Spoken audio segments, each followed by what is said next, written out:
നമസ്കാരം. സ്ട്രാറ്റജിക്കയുടെ 5th class ആയിട്ടോ ഇത്. നമുക്ക് സ്റ്റാർട്ട് ചെയ്യാം.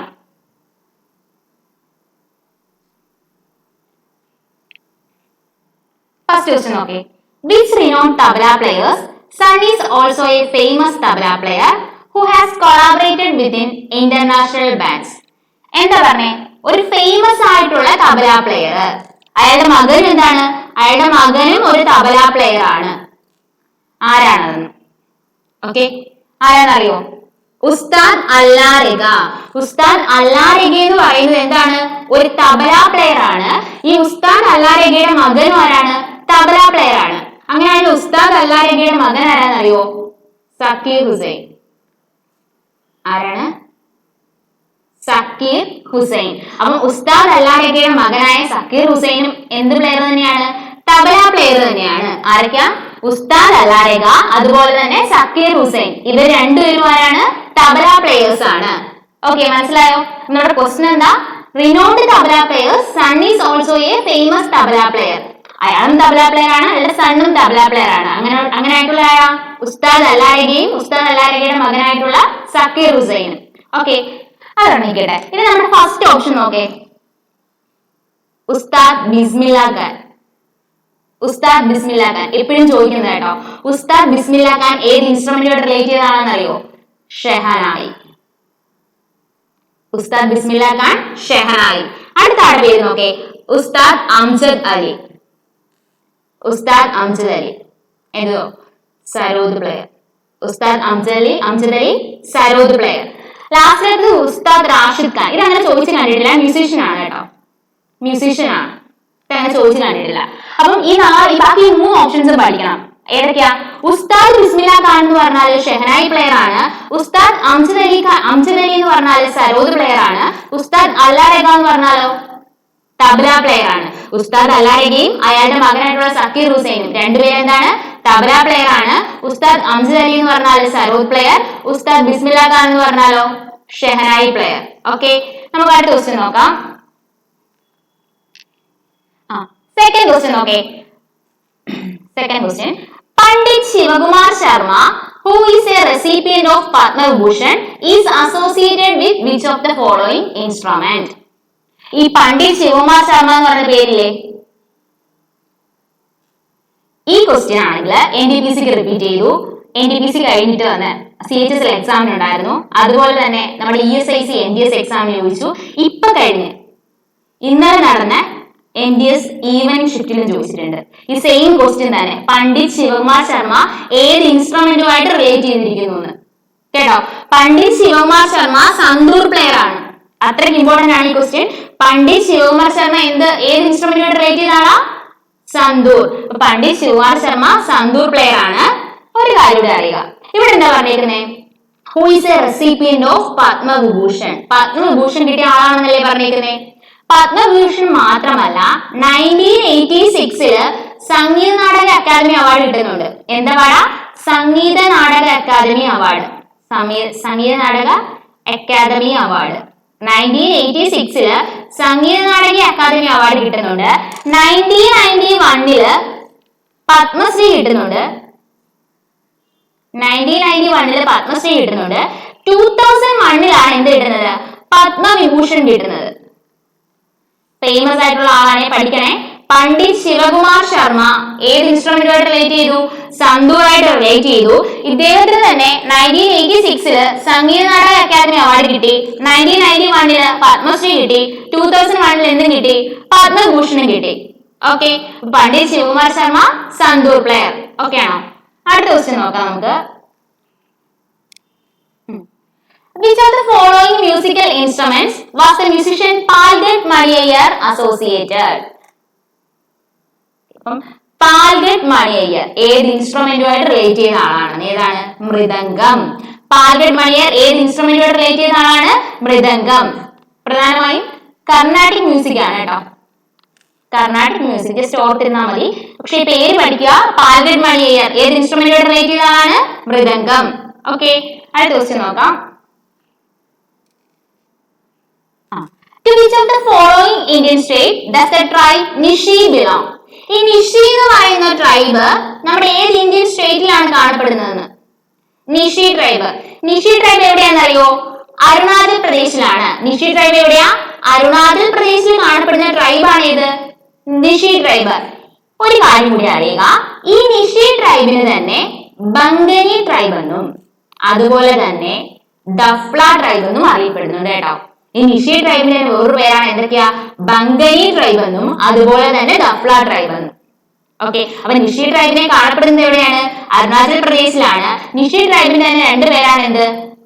രണ്ട് പേരിൽ ഇതിനെ അറിയപ്പെടുന്നുണ്ട്. ഏതൊക്കെയാ? ബംഗനി ട്രൈബ് എന്നും അതുപോലെ തന്നെ എന്തെന്നും? ഡഫ്ല ട്രൈബ് എന്നും. ഓക്കെ, ഇത് പറഞ്ഞപ്പോഴാണ് ഓർത്തത് നമുക്ക് ഈ തമിഴ്നാട്ടിലെ ഫേമസ് ആയിട്ടുള്ള ട്രൈബ് ഉണ്ട്, ഒരുപാട് ചോദിച്ചിട്ടുണ്ട് എക്സാമിന്. ഏതാണെന്നറിയോ? തോഡ ട്രൈബ്. ഏതാണ്? തോഡ ട്രൈബ്. അപ്പൊ തോഡ ട്രൈബ് എവിടെയാണ്? തമിഴ്നാട്. തോഡ ട്രൈബ് എവിടെയാണ്? തമിഴ്നാട്. നമുക്കിവിടെ ക്വസ്റ്റ്യൻ എന്തായിരുന്നു? നിഷി ട്രൈബ്. നിഷി ട്രൈബ് എവിടെയാ? നിഷി ട്രൈബ് എന്ന് പറഞ്ഞത് അരുണാചൽ പ്രദേശിലാണ്. ഓക്കെ, ദെൻ ഈ നിഷി ട്രൈബിനെ തന്നെ അറിയപ്പെടുന്നത് ബംഗാളി ട്രൈബ് എന്നും അറിയപ്പെടുന്നുണ്ട്. വേറെന്താ? ഡഫ്ല ട്രൈബ് എന്നും അറിയപ്പെടുന്നുണ്ട്. ട്രൈബിന്റെ കാര്യം പറഞ്ഞപ്പോഴാണ് നമ്മുടെ ആൻഡമാൻ നിക്കോബാർ. ഈ ആൻഡമാൻ നിക്കോബാറിലെ ട്രൈബ്സിനെ ഇപ്പോഴും ചോദിക്കുന്നുണ്ട് എക്സാമിന്. ആൻഡമാൻ നിക്കോബാർ അതുകൂടി ജസ്റ്റ് നമുക്ക് പഠിക്കാം. ഒറോൺസ്, ഓങ്സ്, സെന്റിനൽസ്, ഷോംബൻസ്. ഒറോൺസ്, ഓങ്സ്, സെന്റിനൽസ്, ഷോംബൻസ് ഇതൊക്കെ എവിടുത്തെ ട്രൈബാ? നമ്മുടെ ആൻഡമാൻ ആൻഡ് നിക്കോബാറിലെ ട്രൈബ്സ് ആണ്. ഓക്കെ, അടുത്ത ക്വസ്റ്റ്യൻ നോക്കാം നമുക്ക്. Which of the following places is famous for chickengari embroidery? NDPC Tier 1 എക്സാമിന് ചോദിച്ചതാണ്. RRB NDPC Tier 1 എക്സാമിന് ചോദിച്ച ക്വസ്റ്റ്യൻ ആണ്. ചിക്കൻകാരി എംബ്രോയിഡറിക്ക് ഫേമസ് ആയിട്ടുള്ള പ്ലേസ് ഏതാണെന്ന് പഠിക്കുക. ലക്നൗ. ചിക്കൻകാരി എംബ്രോയിഡറി എവിടെയാണ്? ലക്നൌവിലാണ്. ഇതുപോലെ തന്നെ ഫേമസ് ആയിട്ടുള്ള ഒരു എംബ്രോയിഡറി ആണ് കലംകാരി. കലംകാരി. ഈ കലംകാരി എംബ്രോയിഡറി എവിടെയാണെന്നറിയോ? കലംകാരി എംബ്രോയിഡറി ആന്ധ്രാപ്രദേശ്. കലംകാരി എവിടെയാണ്? കലംകാരി എംബ്രോയിഡറി ആന്ധ്രാപ്രദേശ്. ചിക്കൻകാരി എന്ന് പറഞ്ഞാൽ എവിടെയാണ്? ലക്നൌവിലാണ്. കലംകാരിയോ? ആന്ധ്രാപ്രദേശ്. ഇത് രണ്ടും പഠിക്കണേ. ചിക്കൻകാരി എംബ്രോയിഡറി എന്ന് പറഞ്ഞാൽ ലക്നൗ, കലംകാരി എവിടെയാണ്? ആന്ധ്രാപ്രദേശ്. ഓക്കെ, അടുത്ത് നോക്കാം. From which Indian state did Warli art originate? അപ്പം ഏത് സ്റ്റേറ്റിൽ നിന്ന് ഒറിജിനേറ്റ് ചെയ്യുന്ന ആർട്ടാണ് വാർലി ആർട്ട്? ഇതും റിപ്പീറ്റ് ചെയ്ത് ചോദിച്ചിട്ടുള്ള ക്വസ്റ്റ്യൻ ആട്ടോ. വാർലി ആർട്ട് ഏത് സ്റ്റേറ്റിൽ നിന്ന് ഒറിജിനേറ്റ് ചെയ്തതാണ് എന്നറിയോ? മഹാരാഷ്ട്രയാണ്. വാർലി എവിടെ? മഹാരാഷ്ട്ര. ഈ മഹാരാഷ്ട്രയിൽ തന്നെ ഫേമസ് ആയിട്ടുള്ള വേറൊരു ആർട്ടുണ്ട്, രംഗോലി. രംഗോലി ആർട്ടും എവിടെ തന്നെയാണ്? മഹാരാഷ്ട്രയിൽ തന്നെയാണ്. അപ്പൊ രണ്ടെണ്ണം, മഹാരാഷ്ട്രയിലെ രണ്ടാർട്ട് ഏതൊക്കെയാ? ഒന്ന് രംഗോലി ആർട്ടും ഒന്ന് ഏതാ? വാർലി ആർട്ടും. മറക്കല്ലേ, രണ്ടെണ്ണം ഏതൊക്കെയാ? വാർലി ആർട്ട്, രംഗോലി ആർട്ട് രണ്ടും എവിടെയാണ്? മഹാരാഷ്ട്രയിലാണ്. ഓക്കെ, അടുത്ത ക്വസ്റ്റ്യൻ നോക്കാം. The Pattachitra style of painting is one of the oldest and most popular art forms of. ഈ പാട്ടചിത്ര എന്ന് പറയുന്നത് എവിടുത്തെ ഫേമസ് ആയിട്ടുള്ള ആർട്ട് ഫോം ആണെന്ന്? എവിടുത്തെ അറിയോ? പാട്ടചിത്ര ഒഡീഷ. പാട്ടചിത്ര പെയിന്റിംഗ് എവിടെയാണ്? ഒഡീഷ. പാട്ടചിത്ര പെയിന്റിംഗ് ഒഡീഷ. മറക്കല്ലേ, പാട്ടചിത്ര പെയിന്റിംഗ് ഒഡീഷ. അതുപോലെ തന്നെ ഒഡീഷയിലെ ഫേമസ് ആയിട്ടുള്ള ഒരു പെയിന്റിംഗ് ആണ് സൗറ പെയിന്റിംഗ്. ഇതുകൂടി പഠിക്കുക. സൗറ പെയിന്റിംഗ് എവിടെ തന്നെയാണ്? ഒഡീഷയിലാണ്. ഒഡീഷയിലെ ഫേമസ് ആയിട്ടുള്ള രണ്ട് പെയിന്റിംഗ് ഏതൊക്കെയാ? പാട്ടചിത്ര പെയിന്റിംഗും സൗറ പെയിന്റിംഗും. നേരത്തെ നമ്മൾ മഹാരാഷ്ട്രയിൽ ഫേമസ് ആയിട്ടുള്ള രണ്ട് ആർട്ട് പറഞ്ഞു, അത് ഏതൊക്കെയായിരുന്നു? അത് വാർലിയും പിന്നെ ഒന്ന് ഏതായിരുന്നു? രംഗോലി ആയിരുന്നു. ഇതേതാ? ഒഡീഷയിൽ ഫേമസ് ആയിട്ടുള്ള രണ്ടെണ്ണമാണ്. ഒന്ന് ഇതാ പാട്ടചിത്രയും വേറൊന്ന് ഏതാ? സൗറ പെയിന്റിങ്ങും. ഓക്കെ, അടുത്ത ക്വസ്റ്റ്യൻ നോക്കാം. That is a textile art from Gujarat or Rajasthan. Gujarat അല്ലെങ്കിൽ രാജസ്ഥാനിൽ നിന്നുള്ള ടെക്സ്റ്റൈൽ ആർട്ട് ഫോം താഴെ തന്നിരിക്കുന്നത് ഏതാണെന്ന്? ഏതെന്നറിയോ? ഏതെന്നറിയോ? ബന്ധാനി. അപ്പൊ ബന്ധാനി ആർട്ട് ഫോം എവിടുന്നാ? ഗുജറാത്ത് അല്ലെങ്കിൽ രാജസ്ഥാനിൽ നിന്നുള്ള ആർട്ട് ഫോം ആണ് ഇത് ബന്ധാനി ആർട്ട് ഫോം. ഓക്കെ, അങ്ങനെയാണെങ്കിൽ ബാക്കി മൂന്ന് ആർട്ട് ഫോം എവിടേക്കാണെന്ന് പഠിക്കണം. ആർട്ട് നോക്കേ, ഇക്കാത്ത്.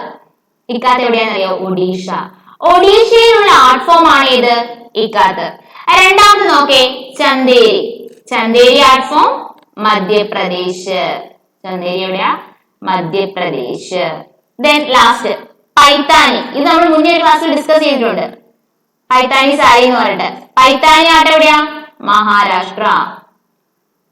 പൈത്താനി ആട്ട എവിടെയാണ്? മഹാരാഷ്ട്ര. അപ്പൊ 4 ഏതൊക്കെയാ? ഇക്കാത്ത് എന്ന് പറയുന്നത് ഒഡീഷയിലാണ്, ചന്ദേരി എന്ന് പറയുന്നത് മധ്യപ്രദേശില്, ബന്ദാനി എന്ന് പറയുന്നത് ഗുജറാത്ത് അല്ലെങ്കിൽ രാജസ്ഥാൻ, പൈത്താനിയോ മഹാരാഷ്ട്ര. ഓക്കെ, അടുത്ത ക്വസ്റ്റ്യൻ നോക്കാം. Which of the following tribes belongs to Sikkim? താഴെ തന്നിരിക്കുന്നവയിൽ സിക്കിമിലുള്ള ട്രൈബ്സ് ഏതാണെന്ന്. സിക്കിമിൽ കാണപ്പെടുന്ന ട്രൈബ്സ് പഠിക്കുക. ബൂട്ടിയ. ബൂട്ടിയ ട്രൈബ് എവിടെയാണ്? സിക്കിം. സിക്കിം സ്റ്റേറ്റിൽ കാണപ്പെടുന്ന ട്രൈബാണ് ഏത്? ബൂട്ടിയ ട്രൈബ്. അങ്ങനെയാണെങ്കിൽ ഇവിടെയും ബാക്കിയുള്ളത് എവിടൊക്കെയാണെന്ന് നോക്കാം. അങ്കമി ട്രൈബ്. അങ്കമി ട്രൈബ് നാഗാലാൻഡ്. അങ്കമി ട്രൈബ് എവിടെയാ? നാഗാലാൻഡ്. തേർഡ് ഓപ്ഷൻ നോക്കേ, ഗോണ്ട് ട്രൈബ്. ഇത് കുറെ സ്റ്റേറ്റിലായിട്ട് കിടക്കുന്നുണ്ട് കേട്ടോ. മധ്യപ്രദേശ്, ദെൻ മഹാരാഷ്ട്ര, ബീഹാർ, ഒഡീഷ, ആന്ധ്രാപ്രദേശ്, അതുപോലെ തന്നെ തെലങ്കാന. പക്ഷേ ഈ ഗോണ്ട് ട്രൈബ് കൂടുതലായിട്ടും ചോദിച്ചുള്ളതിൽ കറക്റ്റ് ഓപ്ഷൻ ഏതായിരുന്നു? മധ്യപ്രദേശ് ആയിരുന്നു കേട്ടോ. കാരണം ബാക്കി ഓപ്ഷനിൽ കണ്ടിട്ടില്ല. ഗോണ്ട് ട്രൈബ് എവിടെയാന്ന് ചോദിച്ചാൽ എവിടെയാ? ബാക്കി സ്റ്റേറ്റിലും ഉണ്ട്, മെയിൻ ആയിട്ട് മധ്യപ്രദേശ് എന്നാണ് ഓർത്തിരിക്കുക കേട്ടോ. ദെൻ ഈ ട്രൈബ് ചെഞ്ചൂസ് ട്രൈബ്, ഇതും ഈ അടുത്തിടയ്ക്ക് നടന്ന എക്സാം ചോദിച്ചു. ചെഞ്ചൂസ് ട്രൈബ് ഏത് സ്റ്റേറ്റിലാണ്? ചെഞ്ചൂസ് ട്രൈബ് പഠിക്കുക. ചെഞ്ചൂസ് ട്രൈബ് തെലങ്കാന. ചെഞ്ചൂസ് ട്രൈബ് എവിടെയാ? തെലങ്കാന. അപ്പൊ 4 ഓപ്ഷൻസും പഠിക്കണം. അങ്കമി ട്രൈബ് നാഗാലാൻഡ്, ബൂട്ടി എവിടെയാ? സിക്കിം, ഗോണ്ട് എവിടെയാ? മധ്യപ്രദേശ്, ചെഞ്ചൂസോ തെലങ്കാന. ഓക്കെ, 4. അങ്കമി ട്രൈബ് എന്ന് പറഞ്ഞാൽ നാഗാലാൻഡ്, ബൂട്ടി എന്ന് പറയുമ്പോൾ സിക്കിം, ഗോണ്ട് എന്ന് പറയുമ്പോൾ മധ്യപ്രദേശ്, ചെഞ്ചൂസ് എന്ന് പറഞ്ഞാലോ തെലങ്കാന. ഓക്കെ, അടുത്ത ക്വസ്റ്റ്യൻ നോക്കാം. Name the famous Indian painter who was honored with the Kaisari Gold Medal by the British Viceroy of India, Lord Curzon.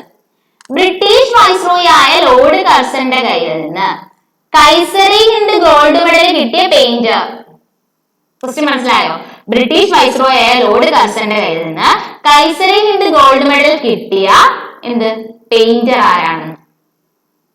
അറിയോ ആരാണ്? രാജാ രവിവർമ്മ.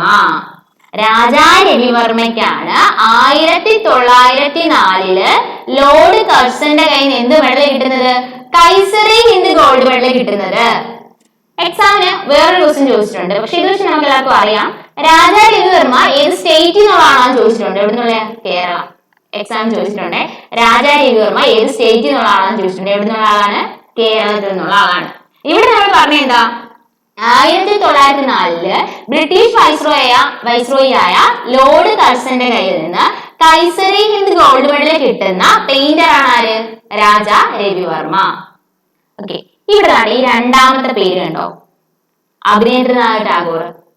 ഇതിന് ഇയാളെ ബേസ് ചെയ്ത് ക്വസ്റ്റ്യൻ ചോദിച്ചിട്ടുണ്ട് കേട്ടോ. അഭിനേന്ദ്രനാഥ് ടാഗോർ നമ്മുടെ ഫേമസ് ആയിട്ടുള്ള ഭാരത് മാതാ പെയിന്റിംഗ്. ഭാരത് മാതാ പെയിന്റിംഗ് ആരാണ് നടത്തുന്നത്? ഭാരത് മാതാ പെയിന്റിംഗ് അഭിനേന്ദ്രനാഥ് ടാഗോർ. അപ്പൊ ഭാരത് മാതാ പെയിന്റിംഗ് ആരോട് റിലേറ്റ് ചെയ്തതാണ്? അഭിനേന്ദ്രനാഥ് ടാഗോറുമായിട്ട് റിലേറ്റ് ചെയ്തതാണ്. ഓക്കെ, അടുത്ത ക്വസ്റ്റ്യൻ നോക്കാം. Mekhela chador. Mekhela chador is a traditional dress from the state of. അപ്പൊ മേഖല ചദോർ എന്ന് പറയുന്നത് എവിടുത്തെ ഫേമസ് ആയിട്ടുള്ള ട്രഡീഷണൽ ഡ്രസ് ആണ്? അപ്പൊ മേഖല ചദോർ പഠിക്കുക.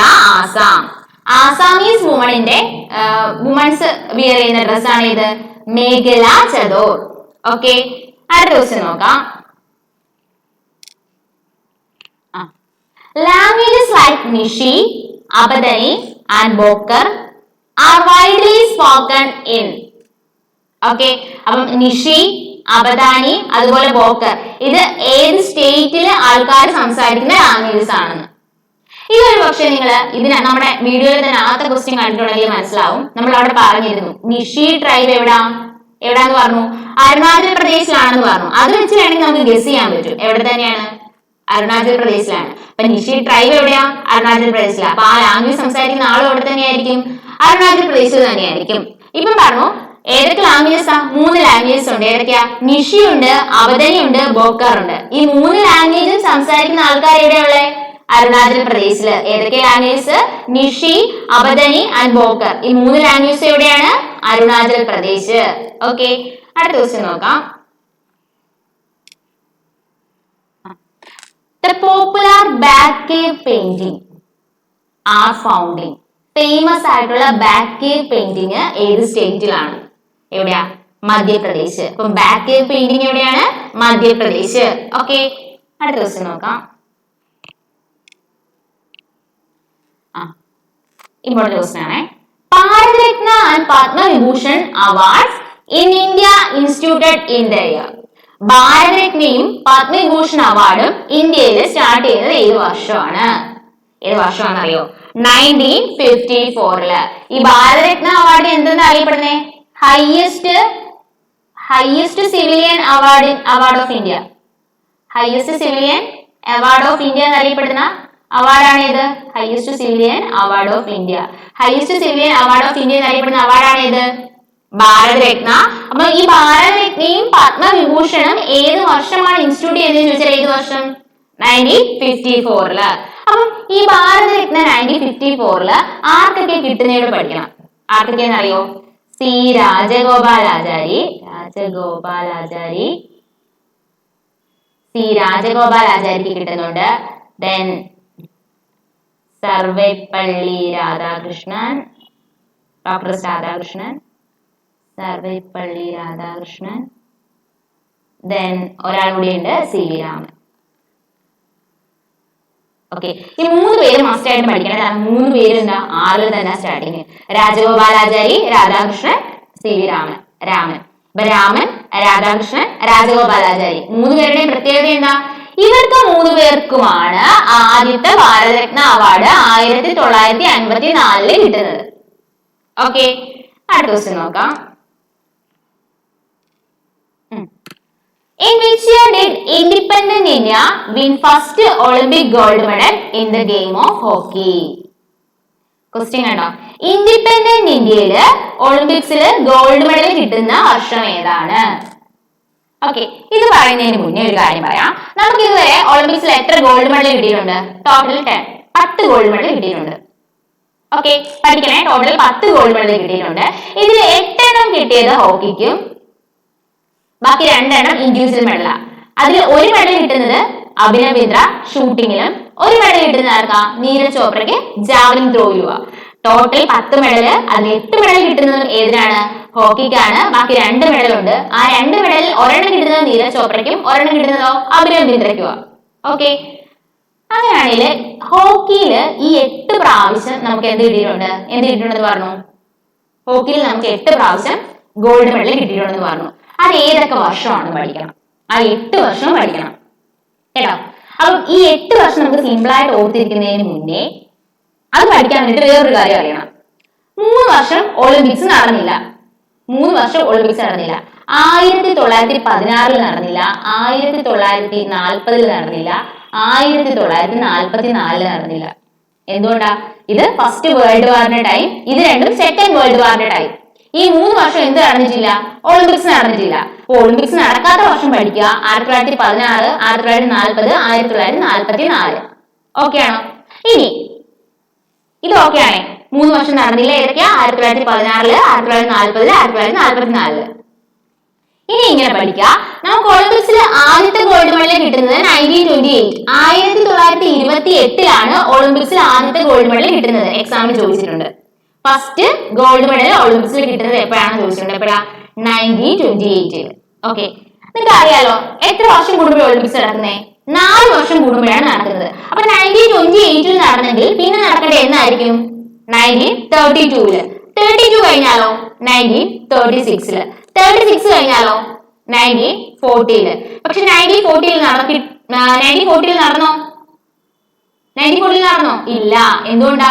ആ ടൈമിൽ വേൾഡ് വാർ ആയിരുന്നു. ദെൻ 1940 കഴിഞ്ഞാൽ വരേണ്ടത് 44. 44 നടന്നോ? ഇല്ല, സെക്കൻഡ് വേൾഡ് വാർ ആയിരുന്നു. പിന്നെ നടക്കുന്നത് എന്നാ? 1948. 1948 കഴിഞ്ഞാൽ പിന്നെന്നാ? 1952. 52 കഴിഞ്ഞാൽ പിന്നെന്നാ? 1956. അപ്പം ഒരു കാര്യം ഇങ്ങനെ ഓർത്ത് വെച്ചേക്കുക, 1928 മുതൽ 1956 വരെ കണ്ടിന്യൂസ് ആയിട്ട് കിട്ടിയെന്ന് ഓർക്കുക. 4 വർഷം കൂടുമ്പോഴല്ലേ ഒളിമ്പിക്സ് നടക്കുന്നത്. ഇതിനിടയ്ക്ക് കിട്ടാത്ത വർഷം പഠിച്ചു വെക്കുക. 1940-ലും 1944-ലും ഒളിമ്പിക്സ് നടന്നിട്ടില്ല. ഓക്കെ, ബാക്കിയെല്ലാം കണ്ടിന്യൂസ് ആണ്. ഓക്കെ, 28 കഴിഞ്ഞു, 1928 കഴിഞ്ഞാൽ 1932, 32 കഴിഞ്ഞാൽ 1936, 36 കഴിഞ്ഞാൽ 40-ലും 44-ലും ഒളിമ്പിക്സ് നടന്നിട്ടില്ല. 44 കഴിഞ്ഞാൽ പിന്നെന്താ 42-ല്, 42 കഴിഞ്ഞാൽ 52, 56. നമ്മുടെ കേരളം ഫോം ചെയ്യുന്ന വർഷം വരെ കണ്ടിന്യൂസ് ആയിട്ട് നമുക്ക് ഒളിമ്പിക്സിൽ ഗോൾഡ് മെഡൽ കിട്ടിയെന്ന് ഓർക്കുക. കണ്ടിന്യൂസ് ആയിട്ട് കിട്ടിയെന്ന് പറയുമ്പോൾ ആ 2 വർഷം സ്കിപ്പ് ചെയ്യണം. ഏതൊക്കെയാ? 1940, 1944. ഓക്കെ, ഒരു കാര്യം കൂടി പറയാം. ഇപ്പൊ എത്ര വർഷമായി? ടോട്ടൽ 6 എണ്ണയല്ലേ ഉള്ളൂ. ടോട്ടൽ എത്ര മെഡൽ കിട്ടിയിട്ടുണ്ട് ഹോക്കിയിൽ? 8 ഗോൾഡ് മെഡൽ കിട്ടിയിട്ടുണ്ട്. ബാക്കി വർഷം കൂടെ പഠിക്കണം. 1964-ഉം 1980, 1964-ലും 1980-ലും. ഓക്കെ, അപ്പൊ 1928, 1932, 1936, 1948, 1952, 56, 64, 80. എക്സാമിന് ചോദിച്ചിട്ടുള്ള ക്വസ്റ്റ്യൻസ് ഏതൊക്കെയാന്ന് വെച്ചാൽ അതാണ്. ആദ്യം ഹോക്കിയിൽ എന്നാ ഗോൾഡ് മെഡൽ കിട്ടിയ ചോദിച്ചിട്ടുണ്ട്. എന്നാ 1928. അവസാനം നമുക്ക് എപ്പോഴാ ഹോക്കിയിൽ ഗോൾഡ് മെഡൽ കിട്ടിയെന്ന് ചോദിച്ചിട്ടുണ്ട്. എപ്പോഴാ? 1980. ടോട്ടൽ എത്ര മെഡൽ ഹോക്കിയിൽ കിട്ടിയിട്ടുണ്ടെന്ന് ചോദിച്ചു. എത്ര മെഡൽ? 8 ഗോൾഡ് മെഡൽ കിട്ടിയിട്ടുണ്ട്. ഇനി ഇവിടുത്തെ ക്വസ്റ്റ്യൻ എന്താ നോക്കേ. In which year did independent India win first Olympic gold medal? Independent ഇന്ത്യയിലെ ആദ്യത്തെ ഗോൾഡ് മെഡൽ. അപ്പൊ നമുക്ക് സ്വാതന്ത്ര്യം കിട്ടുന്നത് എന്നാ? 1947. അപ്പൊ ഇവിടെ നോക്കേ, 1936 കഴിഞ്ഞ പിന്നെന്നാ 1948. മനസ്സിലായോ? അപ്പൊ നമുക്ക് ഇൻഡിപെൻഡന്റ് ഇന്ത്യയിലെ ആദ്യത്തെ ഗോൾഡ് മെഡൽ കിട്ടുന്നത് എന്നാ? 1948. ഓക്കെ, അടുത്ത ക്വസ്റ്റ്യൻ നോക്കാം. The first complete census in India was held in the year. ആദ്യത്തെ കംപ്ലീറ്റ് ഓർഗനൈസ്ഡ് സെൻസസ് നടന്നത് ഏത് വർഷം എന്നറിയോ? 1881-ല്. ആരുടെ സമയത്താണെന്ന് ചോദിച്ചാല് ലോർഡ് റിപ്പണിന്റെ സമയത്ത്. ഏത് വൈസ്രോയി ആയിരുന്നു ആ ടൈമില്? ഇങ്ങനെ എക്സാമിന് ചോദിക്കാം. ഏത് വൈസ്രോയുടെ സമയത്താണ് ഫസ്റ്റ് ഓർഗനൈസ്ഡ് സെൻസസ് നടന്നത്? 1881-ൽ ലോർഡ് റിപ്പണിന്റെ സമയത്താണ് ആദ്യത്തെ ഓർഗനൈസ്ഡ് സെൻസസ് നടക്കുന്നത്. ഒരു കാര്യം ഇതിനോടൊപ്പം ചോദിക്കാം. First unorganised census. ഓർഗനൈസ്ഡ് പറഞ്ഞു 1881-ലാണെന്ന്. അപ്പം ഓർഗനൈസ്ഡ് 1881-ൽ നടക്കണമെങ്കിൽ അതിന് മുന്നേ ആയിരിക്കണമല്ലോ അൺഓർഗനൈസ്ഡ്. അൺഓർഗനൈസ്ഡ് നടന്നത് 1872-ല്. 1872-ലാണ് ആദ്യത്തെ അൺഓർഗനൈസ്ഡ് സെൻസസ് നടക്കുന്നത്. ഈ ടൈമിലെ വൈസ്രോയും കൂടെ അറിയണം. ആരാണ്? ലോർഡ് മായോ. ലോർഡ് മായോ. അപ്പം ഫസ്റ്റ് കംപ്ലീറ്റ് സെൻസസ് നടക്കുന്നത് 1881-ല് ലോർഡ് റിപ്പണിന്റെ സമയത്തും ആദ്യത്തെ അൺഓർഗനൈസ്ഡ് സെൻസസ് നടന്നത് 1872-ൽ ആരുടെ സമയത്തുമാണ്? ലോർഡ് മായോയുടെ സമയത്തുമാണ്. ഓക്കെ,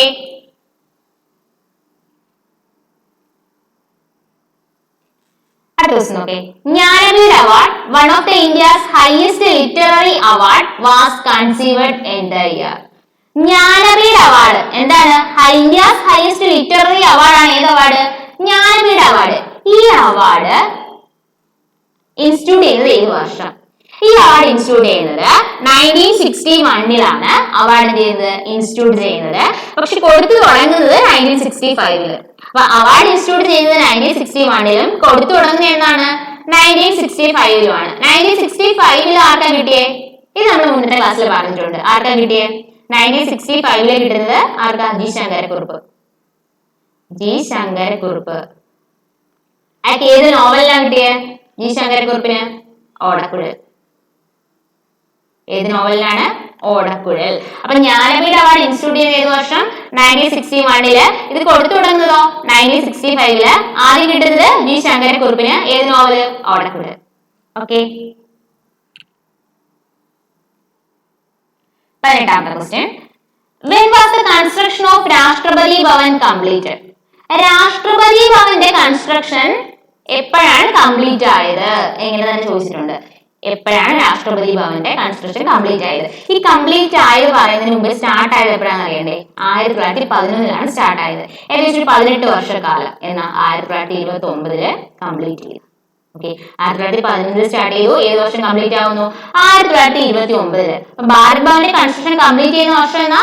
1929, 1929-ലാണ്. ഈ രാഷ്ട്രപതി ഭവൻ, പാർലമെന്റിന്റെയും രാഷ്ട്രപതി ഭവന്റെയും ആർക്കിടെക്ട് ആരാ? ഇത് മുന്നത്തെ ഒരു ക്ലാസ്സിൽ ഞാൻ പറഞ്ഞിട്ടുണ്ട്. രാഷ്ട്രപതി ഭവന്റെയും അതുപോലെ പാർലമെന്റിന്റെയും ആർക്കിടെക്ട് ആണ് ആര്? എഡ്വിൻ ലോട്ടൻസ്. ആരാണ്? എഡ്വിൻ ലോട്ടൻസ്. ഓക്കെ, അടുത്ത ക്വസ്റ്റ്യൻ നോക്കാം. The first Commonwealth Games held in. ആദ്യത്തെ കോമൺവെൽത്ത് ഗെയിംസ് നടന്നത് ഏത് വർഷം? ഏത് വർഷം എന്നറിയോ? 1930. ഫസ്റ്റ് കോമൺവെൽത്ത് ഗെയിംസ് നടന്ന ഏത് വർഷമാണ്? 1930. 1930 ആദ്യത്തെ കോമൺവെൽത്ത് ഗെയിംസ് നടന്നത്. ഇതോടൊപ്പം ഒരു കാര്യം കൂടി ഓർത്തിരിക്കുക, ഇന്ത്യ ആദ്യമായിട്ട് കോമൺവെൽത്ത് ഗെയിംസിൽ പാർട്ടിസിപ്പേറ്റ് ചെയ്തത് 1934. 1934 കോമൺവെൽത്ത് ഗെയിംസിൽ ആരാദ്യമായിട്ട് പാർട്ടിസിപ്പേറ്റ് ചെയ്യുന്നത്? നമ്മുടെ ഇന്ത്യ ആദ്യമായിട്ട് പാർട്ടിസിപ്പേറ്റ് ചെയ്യുന്നത്. ഓക്കെ, ഇത് പറഞ്ഞപ്പോഴാ ഒരു കാര്യം കൂടി പറയാം. 2018 കഴിഞ്ഞു, ഇനി ഇപ്പഴാ 2022. ഈ വർഷം എവിടെ നടക്കേണ്ടത്? അടുത്ത കോമൺവെൽത്ത് ഗെയിംസ് ഈ വർഷം എവിടെ വെച്ചിട്ടാണ് കോമൺവെൽത്ത് ഗെയിംസ് നടക്കുന്നത്? Birmingham, England. ഇതും ചോദിക്കാൻ സാധ്യതയുണ്ട് കേട്ടോ. Birmingham, England. ഈ വർഷം നടന്ന കറണ്ട് അഫയേഴ്സിന്റെ സെക്ഷനിൽ നിന്ന് ഇത് ചോദിക്കാൻ ചിലപ്പോ. ബിർമിംഗ്ഹാം ഇംഗ്ലണ്ടിൽ വെച്ചിട്ടാണ് 2022 കോമൺവെൽത്ത് ഗെയിംസ് നടക്കുന്നത്. ജൂലൈ 28 മുതൽ ഓഗസ്റ്റ് 8 വരെ ആയിട്ടാണോ നടക്കുന്നത്? ഡേറ്റ് ഒന്നും പഠിക്കണ്ട. ഇപ്പൊ 2022 കോമൺവെൽത്ത് ഗെയിംസ് എവിടെ വെച്ചാണ് നടക്കുന്നത്? ബിർമിംഗ്ഹാം, ഇംഗ്ലണ്ടിൽ വെച്ചാണ് നടക്കുന്നത്. നമ്മുടെ ആദ്യത്തെ കോമൺവെൽത്ത് ഗെയിംസ് നടന്നത് 1930 ഇന്ത്യ ആദ്യമായിട്ട് പാർട്ടിസിപ്പേറ്റ് ചെയ്യുന്നത് 1934 okay. How many windows are there in the outside wall of Hawa Mahal? ഹവാ മഹലിന് എത്ര വിൻഡോസ് ഉണ്ടെന്ന് ഇതും കുറെ എക്സാമിന് ഞാൻ റിപ്പീറ്റ് ചെയ്ത് ചോദിച്ച ക്വസ്റ്റ്യൻ ആട്ടോ. അതിനു മുന്നേ ഹവാ മഹൽ എവിടെയാണെന്നറിയോ? രാജസ്ഥാനിലെ ജയ്പൂരിലാണ് എന്ത് ലൊക്കേറ്റ് ചെയ്യുന്നത്? രാജസ്ഥാനിലെ ജയ്പൂരിലാണ് ഹവാ മഹൽ ലൊക്കേറ്റ് ചെയ്യുന്നത്. അത് ആദ്യം പഠിക്കുക. ഇതൊരു ക്വസ്റ്റ്യൻ, എക്സാമിന് വെച്ച് ഒരു ക്വസ്റ്റ്യൻ ഇത്. രണ്ടാമത്തെ ക്വസ്റ്റ്യൻ എന്താണെന്ന് വെച്ചാൽ ഹവാ മഹലിന്റെ ആർക്കിടെക്ട് ആരാന്നറിയോ? പ്രതാപ് സിംഗ്. ഹവാ മഹൽ പ്രതാപ് സിംഗ്. അപ്പൊ ഹവാ മഹൽ ലൊക്കേറ്റ് ചെയ്യുന്നത് എവിടെയാ? രാജസ്ഥാൻ, ജയ്പൂർ. അത് പഠിക്കുക. രണ്ടാമത് അറിയേണ്ടത് ഹവാ മഹലിന്റെ ആർക്കിടെക്ട് ആരായിരുന്നു? പ്രതാപ് സിംഗ്. നമ്മുടെ ഇവിടുത്തെ ക്വസ്റ്റ്യൻ ഹവാ മഹലിന് എന്തുണ്ട്? എത്ര വിൻഡോസ് ഉണ്ട്? 953. 953 വിൻഡോസ് ഏതിനുണ്ട്? ഹവാ മഹലിനുണ്ട്. ഓക്കെ, ഇത് പറഞ്ഞപ്പോഴേ രാജസ്ഥാന്റെ കാര്യം പറഞ്ഞപ്പോഴേ ഓർത്തെ നമ്മുടെ ജയ്പൂരിനെ എന്താ അറിയപ്പെടുന്നത്? എന്ത് പേരിൽ അറിയപ്പെടുന്നത്? എന്ത് സിറ്റി എന്നാ? Pink city. പിങ്ക് സിറ്റി എന്ന് അറിയപ്പെടുന്ന ഏതാ? ജയ്പൂര്. അങ്ങനെയാണെങ്കിൽ ബ്ലൂ സിറ്റി ഏതാ? Blue city. Pink city Jaipur. Blue സിറ്റിയോ? Blue city Jodhpur. ഗോൾഡൻ സിറ്റിയോ? ഗോൾഡൻ ടെമ്പിൾ ഉള്ളത് അമൃത്സറിലാണ്. ഞാൻ ചോദിച്ചത് ഗോൾഡൻ സിറ്റി. ഗോൾഡൻ സിറ്റി എവിടെയാ? Golden city Jaisalmer. Golden city Jaisalmer. ഈ മൂന്ന് സ്ഥലങ്ങൾ, അതായത് ഈ ജയ്പൂരും ജോധ്പൂറും ജയ്സൽമാറും മൂന്നും എവിടെ തന്നെയാ? രാജസ്ഥാനിൽ തന്നെ കേട്ടോ. മൂന്നും എവിടെ തന്നെയാണ്? രാജസ്ഥാനിൽ തന്നെയാണ്. രാജസ്ഥാനിലുള്ള പ്ലേസസ് ആണ് ഏതൊക്കെയാ? ജയ്പൂരും ജോധ്പൂറും ജയ്സൽമാറും. പിങ്ക് സിറ്റി എന്ന് അറിയപ്പെടുന്നത് ജയ്പൂര്, ബ്ലൂ സിറ്റി എന്ന് അറിയപ്പെടുന്നത് ജോധ്പൂര്, ഗോൾഡൻ സിറ്റി എന്ന് അറിയപ്പെടുന്നതോ ജയ്സൽമാർ. ഈ ഗോൾഡൻ സിറ്റി നമ്മൾ തെറ്റിക്കാനായിട്ട് ചാൻസ് ഉണ്ട്. കാരണം ഗോൾഡൻ സിറ്റി എന്നാണ് വേണമെങ്കിൽ വേഗം അമൃത്സർ ക്ലിക്ക് ചെയ്യും. ഓപ്ഷനിൽ അതും ഉണ്ടാവും കേട്ടോ. അപ്പൊ ഗോൾഡൻ സിറ്റി എന്ന് അറിയപ്പെടുന്നത് അമൃത്സർ ആണോ? അല്ല. ഗോൾഡൻ സിറ്റി ഏതാണ്? ജയ്സൽമാർ. ഒന്നുകൂടി പറയത്രേ. Pink city Jaipur, blue city Jodhpur, golden സിറ്റിയോ ജയ്സൽമാർ. ഈ മൂന്ന് സ്ഥലങ്ങളും മൂന്ന് സ്ഥലങ്ങളും എവിടെ തന്നെയാ? രാജസ്ഥാനിൽ തന്നെയാണ്. ഓക്കെ, അപ്പം നിങ്ങൾക്ക് കൃത്യമായിട്ടുള്ള നോട്ട്സും കാര്യങ്ങളൊക്കെ കിട്ടുന്നതിന് വേണ്ടിയിട്ട് നമ്മുടെ ടെലഗ്രാം ചാനൽ ജോയിൻ ചെയ്യുക.